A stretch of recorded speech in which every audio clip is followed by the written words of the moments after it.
Downtown Phoenix is well known among its inhabitants as a hotbed for art and music. And while the music definitely has an impact on the city also impacts the bands who make it.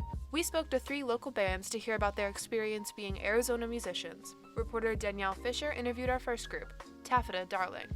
Hi, alright, so you have like 3/5 of Taffeta, John, Chris, and Mikey. How does being in Phoenix or just Arizona as a whole influence your band? And we're like cowboy LA, pretty much, is how I see Phoenix, is like edgier LA, because people, I don't know, I've been to LA a couple times, I don't really like it that much. I feel like people are more laid back in Phoenix, so we kind of incorporate bits of that. I feel a huge community vibe out of Phoenix, especially now, so we kind of incorporate that into our music and into our live show. We just try to, talk to the audience, not like, we're not above them in any way, we're on the same level. We just happen to be the ones holding the instruments, and they happen to be the ones dancing to the music, So we, hopefully they're dancing. But we just try to in our music, we try to just kind of play stuff that we like. We're not writing for anyone else other than ourselves, and we just hope that other people like it, and so far they have, so we're just going to keep rolling with that and see how that turns out.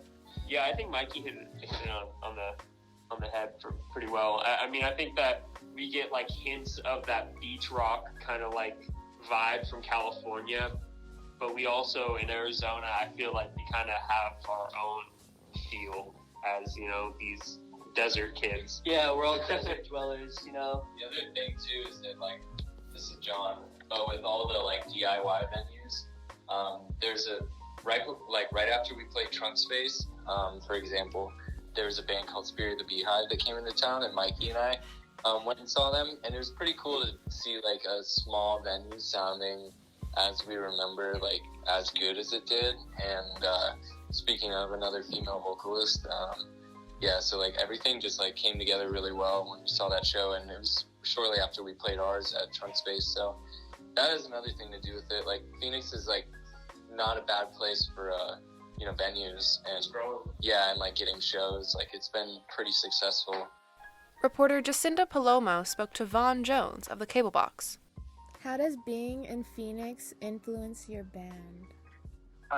We love Phoenix, and we have this little practice space that's in Tempe, called Band Oasis, and we love them.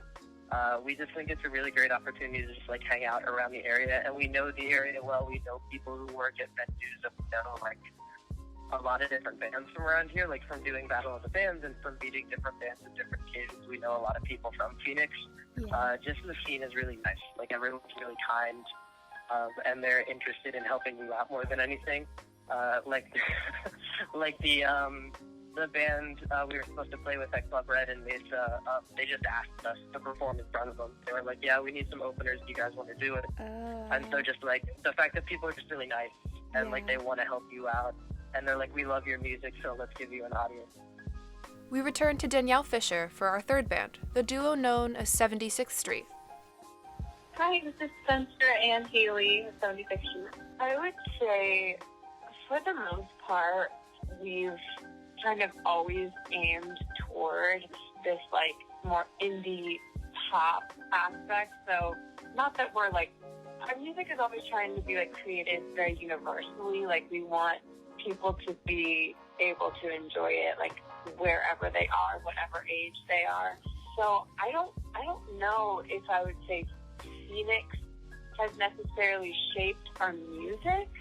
Okay. But it's definitely made us appreciate our community, because we started this when we were pretty young. We were playing gigs here since we started when we were 10. I think we were playing gigs by the time we were 11, 12, and just coffee shops and stuff. And what's nice is that we've kind of been able to build our way up, to go from playing the small little coffee shops that are letting 12-year-old singers perform in and give them an opportunity, all the way to playing the Van Buren, which was our dream venue to play. It's just really cool to be able to say we did all of that in the same town. And the people in Phoenix I think that they give opportunities to a lot of artists, and we've been lucky and fortunate enough to have been given those opportunities by our community. Check out our website, musicOnCentral.wordpress.com, for more on each of the artists you've heard from today. Thanks for listening.